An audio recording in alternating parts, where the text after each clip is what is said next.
ডিমের এই আইটেমটা পোলাওয়ের সাথে থাকলে আমার অন্য কোনো আইটেম লাগে না। ডিমের কোরমাটা আমার এতই পছন্দ আর এতই খেতে মজাদার হয়, এক প্লেট পোলাও অনায়াসে শেষ করা যায় শুধুমাত্র এই ডিমের কোরমাটা দিয়ে।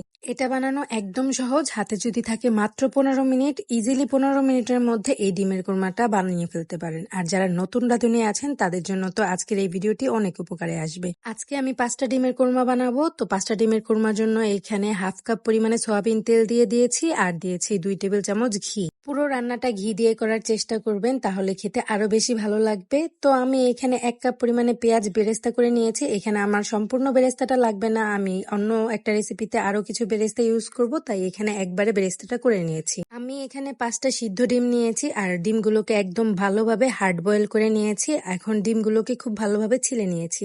আর এই যে এই ডিমটা দেখতে পাচ্ছেন, এই ডিমটা ছিলেছে আমার 5 বছরের ছোট মেয়ে, তো এটা একটু এবড়ো থেবড়ো হয়েছে।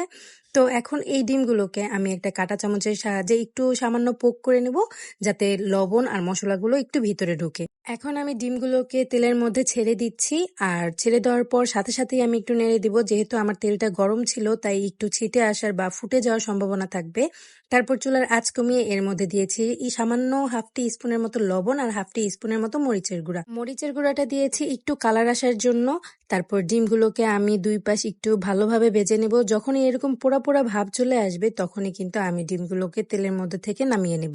এখন আমি সেম প্যানের মধ্যে তেলের মধ্যে দিয়ে দিব 2 স্টিক দারচিনি, 3-4টা লং, 2টা এলাচ আর একটা তেজপাতা মাঝখান দিয়ে ছিঁড়ে দিয়েছি। এখন এই মশলাগুলো একটু নেড়ে চেড়ে মিশিয়ে নিয়ে দিয়ে দিব এখানে সামান্য পরিমাণে পেঁয়াজ কুচি। এখানে আমি 2টা পেঁয়াজ মিহি কুচি করে দিয়ে দিয়েছি। এখন পেঁয়াজটাকে ততক্ষণ পর্যন্ত রান্না করব যতক্ষণ না পর্যন্ত পেঁয়াজটা একদম নরম হয়ে যায়। তারপর এর মধ্যে সামান্য পানি দিয়ে এখানে দিয়ে দেব ধনিয়া গুঁড়া 1 চা চামচ আর আদা রসুনের পেস্ট দিয়েছি 1 চা চামচ। দিয়েছি এর মধ্যে স্বাদ মতো লবণ। আবারও মশলাগুলো 1 মিনিটের মতো একটু ফ্রাই করে নেওয়ার পর যখন তেল উপরে ভেসে আসবে তখন এর মধ্যে আমি দিয়ে দিব পেঁয়াজ বাটা। এখানে আমি 2টা মিডিয়াম সাইজের পেঁয়াজ ব্লেন্ডারে ব্লেন্ড করে তারপরে ইউজ করেছি, আপনারা চাইলে পাটায়ও বেটে নিতে পারেন। এরপর আমি ঝালের জন্য এখানে কাঁচামরিচ পেস্ট দিচ্ছি। এখানে আমি 5টা কাঁচামরিচ একটু ব্লেন্ডারে ব্লেন্ড করে নিয়েছি। এখন আমি এর মধ্যে দিয়ে দিব হচ্ছে কাজু বাদাম আর কিশমিশের পেস্ট। এখানে আমি 15টা কাজু বাদাম আর 15টা কিশমিশ একসাথে ব্লেন্ডারে ব্লেন্ড করে নিয়েছি, সেখান থেকে আমি অর্ধেকটা এখানে দিয়ে দিলাম। এখন আমি মশলাগুলোকে খুব ভালোভাবে কষিয়ে নেব যতক্ষণ না পর্যন্ত এটার কাঁচা স্মেল চলে যায় আর উপর দিয়ে এরকম তেল ভেসে না ওঠে।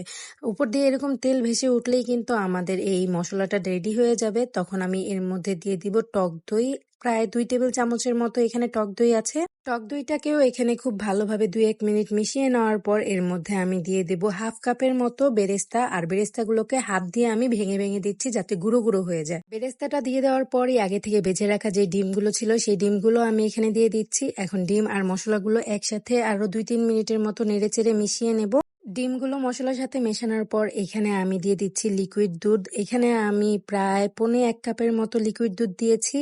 আপনারা চাইলে এখানে পাউডার দুধটাকেও গুলিয়ে ব্যবহার করতে পারেন। এখন দুধের সাথে সবকিছু একসাথে খুব ভালোভাবে মিশিয়ে ঢাকনা দিয়ে ঢেকে দেব।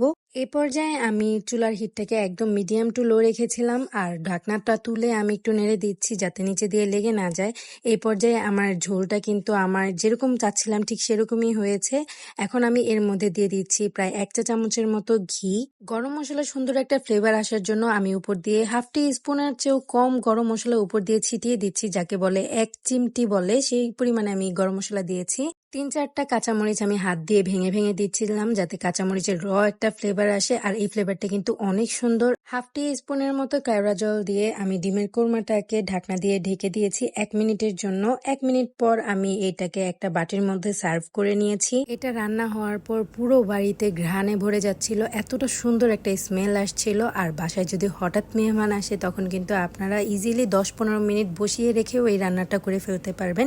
আজকের ভিডিওটি আপনাদের কেমন লাগলো জানাবেন। আর আমার পেজে যদি নতুন হয়ে থাকেন তাহলে পেজে একটি লাইক, কমেন্ট, শেয়ার করে পাশে থাকবেন। আল্লাহ হাফেজ।